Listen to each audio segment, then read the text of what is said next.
Bismillahirrahmanirrahim. Assalamualaikum warahmatullahi wabarakatuh. Apa kabar hari ini teman-teman? Semoga selalu sehat dan tetap semangat. Baik teman-teman, hari ini kita akan belajar bahasa Indonesia pada tema 3, subtema 1 yaitu tentang teks eksplanasi, dan bahasa Indonesia tema 3, subtema 2 yaitu tentang kalimat efektif pada teks eksplanasi. Namun sebelum kita membahas materi hari ini, marilah bersama-sama kita melafazkan basmalah. Bismillahirrahmanirrahim. Yang pertama, Ustazah akan menjelaskan tentang pengertian teks eksplanasi. Apa itu teks eksplanasi? Teks eksplanasi adalah teks yang dibuat untuk menjelaskan proses terjadinya suatu fenomena atau peristiwa, baik fenomena alam maupun fenomena sosial ya, secara ilmiah.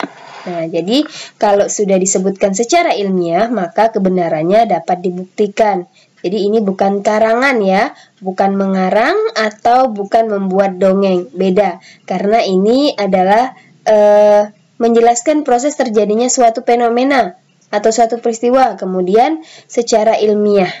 Nah, teks eksplanasi berfungsi untuk memberikan penjelasan kepada pembaca tentang proses terjadinya sesuatu yang disusun menurut prinsip sebab akibat.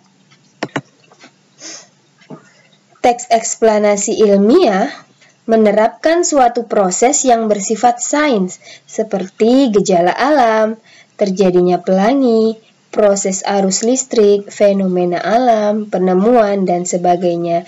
Nah, ini contoh-contohnya ya teman-teman ya. Contoh dari teks eksplanasi ilmiah itu bisa membahas tentang gejala alam, misalnya gunung meletus, banjir, kemudian proses terjadinya pelangi, kemudian proses arus listrik, fenomena alam ya, fenomena alam seperti ini hampir sama ya, seperti hujan, misalnya hujan es, kemudian penemuan ya, penemuan dan sebagainya. Nah, kemudian strukturnya atau teks eksplanasi terdiri atas apa saja? Nah, bagian-bagiannya ya. Yang pertama adalah pernyataan umum atau bisa juga disebut pembukaan. Nah, bagian pernyataan umum ini bersifat umum, berisi informasi singkat tentang apa yang akan dibahas dalam teks eksplanasi. Bagian ini juga biasa disebut dengan topik utama ya. Nah, bagian pertama ini disebut dengan topik utama. Biasanya terdapat di paragraf pertama. Nah, kemudian deretan penjelas atau isi. Nah, bagian deretan penjelas ini adalah inti penjelasan hal yang ingin dibahas dalam teks eksplanasi. Berisi urutan uraian atau penjelasan tentang proses dari peristiwa yang terjadi dan dijelaskan secara bertahap dan berurutan, disusun berdasarkan prinsip sebab akibat. Kemudian yang terakhir adalah bagian interpretasi atau penutup. Interpretasi ini adalah pendapat ya teman-teman ya. Jadi di bagian penutup itu ada kesimpulan. Kesimpulan dari teks eksplanasi, kemudian biasanya juga disampaikan di situ pendapat singkat penulis ya. Pendapat singkat penulis tentang topik yang dijelaskan. Nah, bagian ini boleh ada, boleh tidak. Jadi dalam teks eksplanasi biasanya ada bagian ini, kadang-kadang juga tidak ada. Jadi hanya pernyataan umum dan deretan penjelas. Berikutnya, nah ini teman-teman contoh dari teks eksplanasi ya teman-teman ya, tentang rangkaian listrik. Nah, Ustazah bahas secara singkat saja. Nah, di bagian pertama ini adalah pernyataan umum. Nah, karena kalau nanti teman-teman boleh pause ya, teman-teman boleh pause video ini, kemudian teman-teman baca ya. Nah, di sini adalah pernyataan umum ya teman-teman ya, pernyataan umum. Nah, di paragraf pertama ini memberikan gambaran umum tentang rangkaian listrik. Nah, apa itu rangkaian listrik? Kan seperti itu. Rangkaian listrik adalah hubungan sumber listrik dengan alat-alat listrik lainnya dan seterusnya. Alat yang digunakan. Nah, ini pernyataan berupa pernyataan umum untuk memberikan gambaran dari teks eksplanasi yang akan dijelaskan. dari keseluruhan teks eksplanasi, atau ini juga biasa disebut topik utama ya teman-teman ya. Pernyataan umum, topik utama ini sama saja, hanya beda bahasa saja. Nah, kemudian yang kedua, paragraf kedua, paragraf ketiga dan keempat ini semuanya adalah deretan penjelas ya, deretan penjelas. Nah, dia mulai menjelaskan secara terperinci ya. Kalau di paragraf kedua itu dia menjelaskan macam-macam rangkaian listrik. Ada rangkaian seri, paralel, campuran. Nah, dijelaskan rangkaian seri itu disusun berurutan tanpa cabang, rangkaian paralel, bla bla bla dan seterusnya. Seperti itu ya. Nah, kemudian di paragraf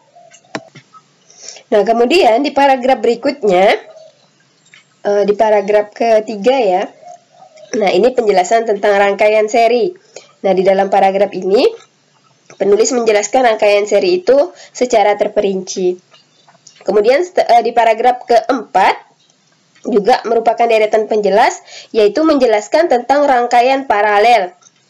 Ya, rangkaian paralel adalah dalam rangkaian paralel melalui minimal satu cabang dan seterusnya. Nah, teman-teman bisa baca nanti. Kemudian yang berikutnya adalah kesimpulan. Nah, dalam kesimpulan ini dia menyimpulkan bahwa rangkaian mana sih yang dipakai oleh orang-orang? Seperti itu. Nah, di sini dia menyimpulkan bahwa banyak orang memilih rangkaian campuran. Seperti itu ya teman-teman ya.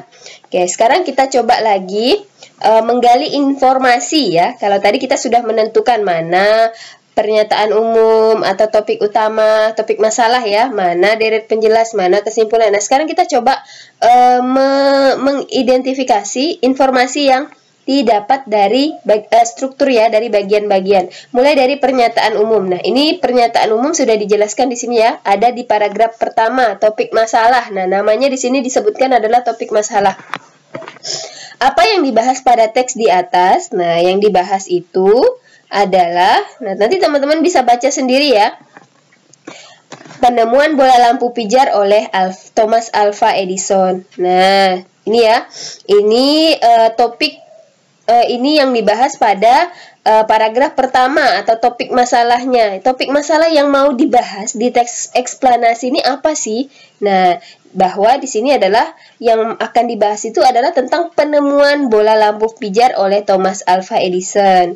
Nah, baru kemudian di paragraf kedua itu merupakan deret penjelas yang menjelaskan siapa Thomas Alva Edison itu. Nah, bisa kita jawab seperti ini ya, bisa kita tulis seperti ini. Thomas Alva Edison lahir di Milan, Ohio. Nah, sesuai dengan isi dari paragraf kedua ya. Kemudian Thomas Alva Edison tidak pernah sekolah dan seterusnya. Nah, ini sesuaikan dengan isinya. Kemudian paragraf ketiga ini masih berupa deret penjelas. Nah, masih berupa deret penjelas yang menjelaskan bagaimana Thomas Alva Edison menemukan bola lampu pijar. Bagaimana Thomas Alva Edison menemukan bola lampu pijar? Nah, Thomas Alva Edison menghabiskan waktu selama 2 tahun dan dana yang cukup besar sampai akhirnya menemukan lampu pijar listrik pertama yang bisa menyala selama 40 jam. Jadi tidak perlu dituliskan semua kalimatnya ya, cukup kalimat yang penting saja, intinya saja. Kemudian yang terakhir adalah kesimpulan atau pesan atau pendapat pribadi penulis. Apa yang dapat kamu simpulkan tentang sikap Thomas Alva Edison? Nah, di sini bisa kita tulis, rasa ingin tahunya yang tinggi dan sikap pantang menyerah mampu mengubah dunia menjadi lebih baik. Nah, seperti itu ya teman-teman ya. Oke, nah ini untuk pembahasan teks eksplanasi. Berikutnya kita akan membahas bahasa Indonesia di tema 3 subtema 2, yaitu kalimat efektif pada teks eksplanasi. Nah, jadi ketika kita membuat teks eksplanasi, nah sama ya, bukan cuma teks eksplanasi, tapi semua teks yang bersifat ilmiah itu harus menggunakan kalimat efektif. Kalimat efektif mengungkapkan gagasan sehingga mudah dipahami. Nah, ini ciri-ciri kalimat efektif. Kemarin sudah Ustazah bahas ya. Yang pertama harus hemat, tidak menuliskan kata yang bermakna sama. Ya. Lalu kemudian dia pergi. Nah, itu lalu dan kemudian itu maknanya sama. Kemudian sesuai dengan EYD atau ejaan yang disempurnakan. Nah, misalnya apotek bukan apotik. izin, bukan izin atau bukan izin. Nah, seperti itu ya. Sistematis. Yang berikutnya adalah sistematis. Sistematis ini memiliki sesuai susunan ya, SPOK, subjek, predikat, objek, kemudian keterangan. Nah, jadi harus jelas subjeknya apa, predikatnya apa, keterangannya apa. Objeknya apa dan keterangannya apa. Tidak ambigu atau tidak memiliki makna ganda. Nah, ini Ustazah contohkan ya. Kalimat yang tidak efektif. Para tamu-tamu duduk di kursi. Nah, kira-kira ini kalimat tidak efektifnya karena apa ya? Karena pemborosan ya. Menuliskan makna yang sama. Kalimat efektifnya menjadi tamu-tamu duduk di kursi, atau bisa juga para tamu duduk di kursi. Karena kata para dan kata tamu-tamu itu sudah menggambarkan lebih dari satu orang ya. Para itu lebih dari satu orang dan tamu-tamu itu juga lebih dari satu orang. Oke, kita lanjutkan ya. Nah, sekarang kita akan menuliskan kalimat efektif pada teks eksplanasi. Nah, di sini sebelum kita menuliskan kalimat efektif, kita coba mengidentifikasi dulu ya bagian-bagian dari teks eksplanasi. Nah, yang pertama ini adalah pembukaan ya. Pembukaan yaitu tentang John Leggebird ya. John Leggebird. Nah, ini coba nanti cari di Google ya cara membacanya ya. Yang menemukan televisi untuk pertama kalinya. Yang menemukan televisi ya. Nah, ini pembukaannya. Kemudian ini adalah isi dan penjelas. Nah, ini menjelaskan tentang kerja televisi ya. Prinsip kerja televisi secara umum. Nah, kemudian yang ini juga deretan penjelas. Ini menjelaskan tentang bagaimana televisi itu bisa menerima sinyal elektromagnetik ya. Nah, ini kemudian yang terakhir adalah kesimpulannya. Kesimpulannya ya, di sini juga ada pendapat penulis. Penemuan televisi dikategorikan sebagai penemuan besar yang mampu mengubah peradaban dunia. Ini masuk ke pendapat penulis. Nah, sekarang kita lihat kalimat tidak efektif. Kalimat yang bercetak miring di sini adalah kalimat yang tidak efektif ya, teman-teman ya. Ia adalah penemu yang pada kesempatan itu untuk pertama kalinya menunjukkan bahwa gambar hidup dapat ditransmisikan melalui pesawat yang sekarang dikenal sebagai televisi. Sekarang teman-teman bisa lihat pernyataan ini ya. Ia adalah penemu yang pada kesempatan itu untuk pertama kalinya. Nah, teman-teman, kalau kita berbicara tentang penemu, yang dinamakan penemu itu adalah orang yang pertama kali menemukan. Betul? Ya, penemu itu adalah orang yang pertama kali menemukan. Tapi di sini diulangi lagi kalimat pertama kalinya, untuk pertama kalinya. Nah, ini adalah pemborosan makna ya. Jadi kalau kita ubah kalimat efektifnya menjadi ia adalah penemu yang menunjukkan bahwa gambar hidup dapat ditransmisikan melalui pesawat yang sekarang dikenal sebagai televisi. Nah, pertama kalinya itu kita pertama kalinya itu kita hapus ya, karena maknanya sama dengan penemu.